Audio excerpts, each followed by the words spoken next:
Everything changes in a matter of seconds. I mean, literally seconds. In the National Football League, a lifelong dream can be completely validated with a single, tearful phone call on draft day. And then it can be entirely shattered with a brief, agonizing, downright clinical meeting just 12 months later.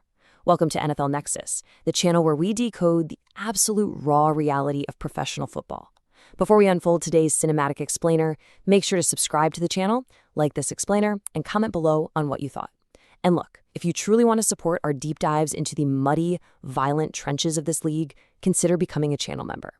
Right now, today, we are zeroing in on the Chicago Bears' 2026 offseason. And we have to set the stage here, because this is a franchise operating under immense, almost suffocating pressure. They genuinely believe they are entering a true, undeniable contending window. Think about the construction here. Their franchise quarterback is on a rookie deal, which is the ultimate cheat code in the NFL.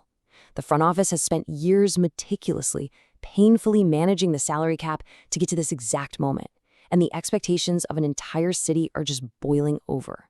But here is the brutal truth. When a franchise is ready to contend, when that window cracks open, the patience for developmental potential completely evaporates. It's gone. We are going to look at the razor-thin margin between the players who are handed a golden opportunity and the players who have to claw, bleed, and fight for their very survival in this league. So what does it truly take? What does it take to survive the NFL cut? It's a question that haunts hundreds of athletes every single spring. Let's just stop and do the math on the sheer brutality of the NFL offseason, because the numbers are staggering. In the spring, every single team carries a 90-man roster. You see them out there at OTAs, massive crowds of guys in helmets. But by the end of August, that number must be slashed to a 53-man final roster. That means across 32 teams, 1,184 players will lose their jobs. Let that sink in. 1,184 dreams ending, mostly on a single, ruthless Tuesday afternoon, known as Cut Down Day. You see, the general public tends to look at the NFL draft as the finish line.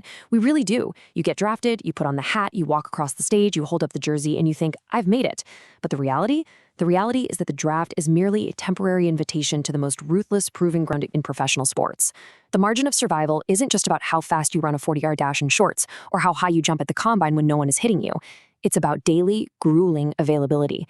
It's about schematic trust from your coaches. It's about seizing fleeting, microscopic moments in practice before a general manager looks at his clipboard and decides that your roster spot and the thousands or even millions of dollars attached to it is better used on someone else. And in Chicago right now, with a roster explicitly built to win immediately, that margin for error, it has shrunk to absolute zero. Section 1. The Zah Frazier Mystery. Okay, let's dive into this, because this first story is easily one of the most jarring realities of the modern NFL offseason. We are talking about a player who had all the physical tools, all the draft capital investment you'd ever expect for a high-ceiling developmental corner, and a career that seemingly just vanished into thin air before it even began. 0. That is the exact number. 0 NFL snaps played by Zah Frazier for the Chicago Bears. 0 snaps in the regular season. 0 impact on the field. Absolutely nothing. Let's rewind a bit. Zah Frazier was a 2025 fifth-round pick out of UTSA, and when the Bears drafted him, the excitement inside Hallis Hall was palpable. It was real. We are talking about a cornerback with elite, prototypical length, 6'2", 186 pounds. He possessed a 39-inch vertical and legitimate blazing 4.4 speed. I mean, guys with that size speed profile are incredibly rare.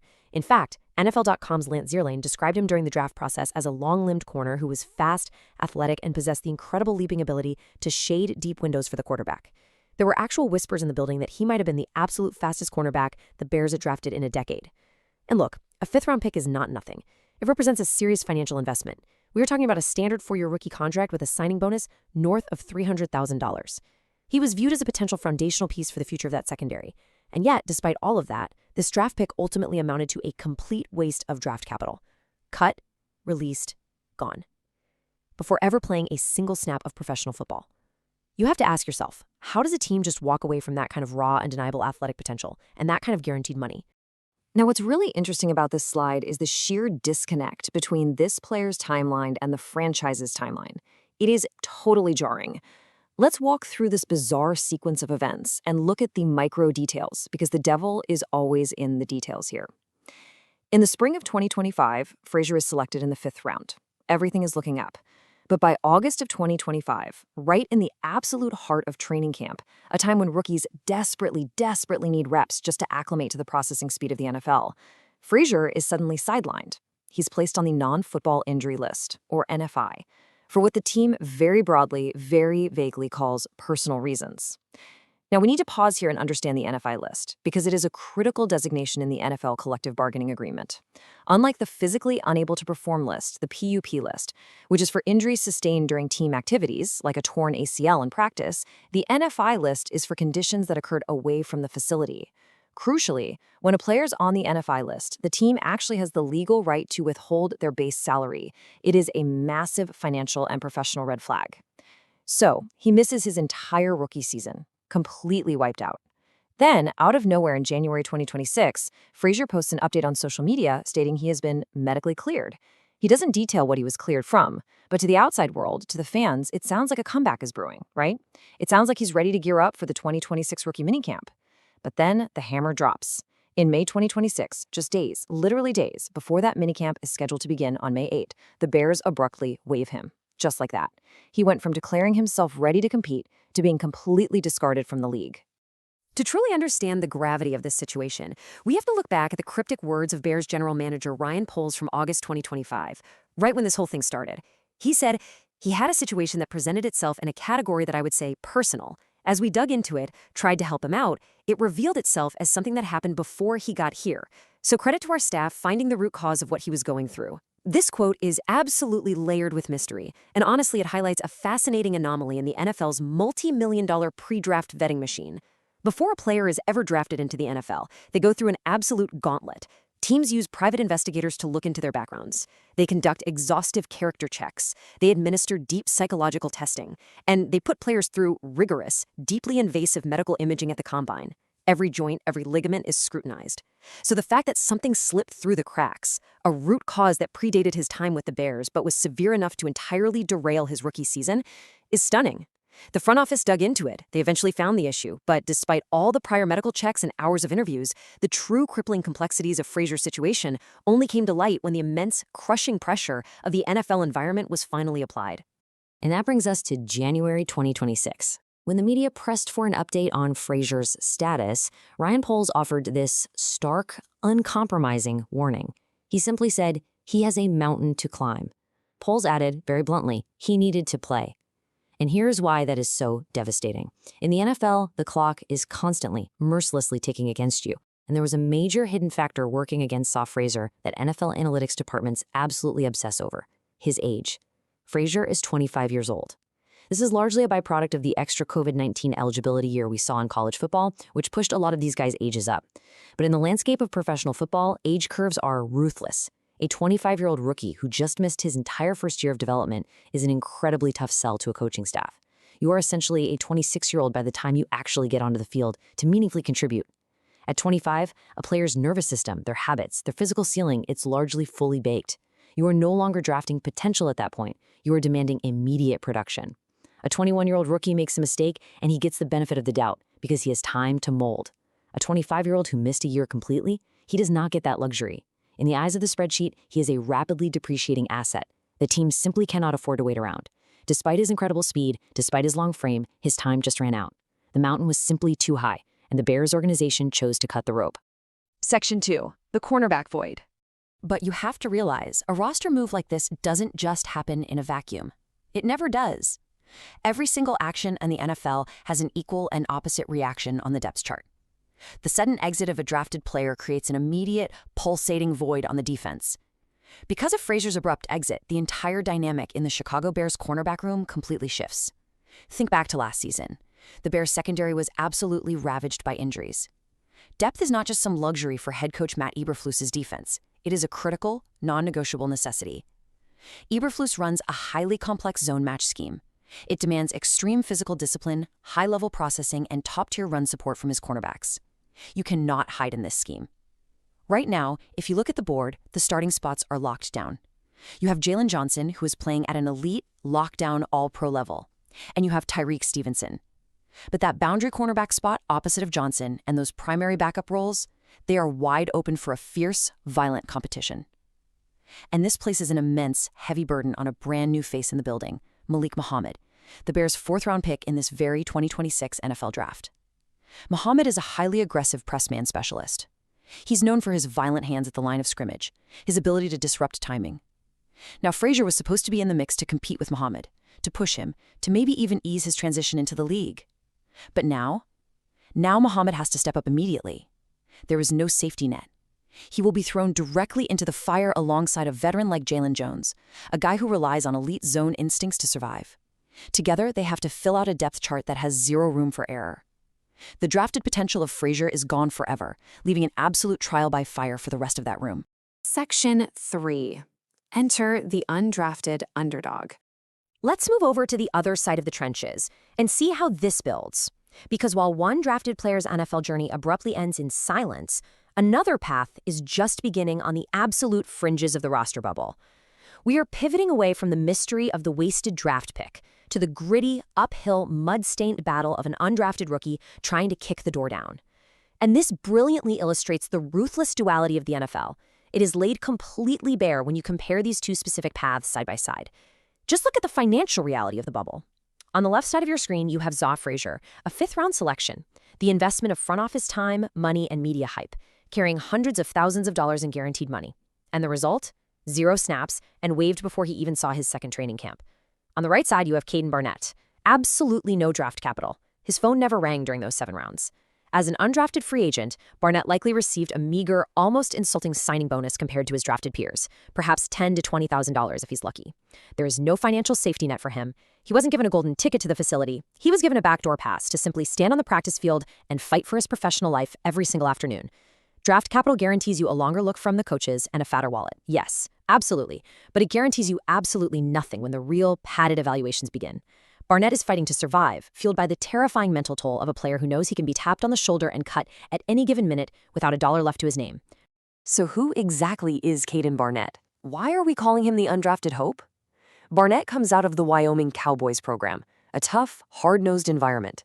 For 2 years, he was a starting right tackle out there, utilizing his long arms on the edge against speed rushers. But in 2025, he made a pivotal, career-altering shift inside to right guard. And man, it paid off. He finished his college career as a second-team All-Mountain West player. He is a massive human being, standing 6'3", weighing in at a densely packed 316 pounds. And despite that size, he is known as a great, fluid mover out in space in the run game. But here is the detail that NFL scouts offensive line coaches absolutely obsess over. He is a former wrestler. Look, in the trenches of the NFL, offensive line play is not just pushing people. It is essentially a series of violent, 3-second wrestling matches inside a phone booth. It's all about hand placement. It's about generating torque from your hips. It's about violently manipulating another 300-pound human being's center of gravity. And most importantly, it's about elite grip strength.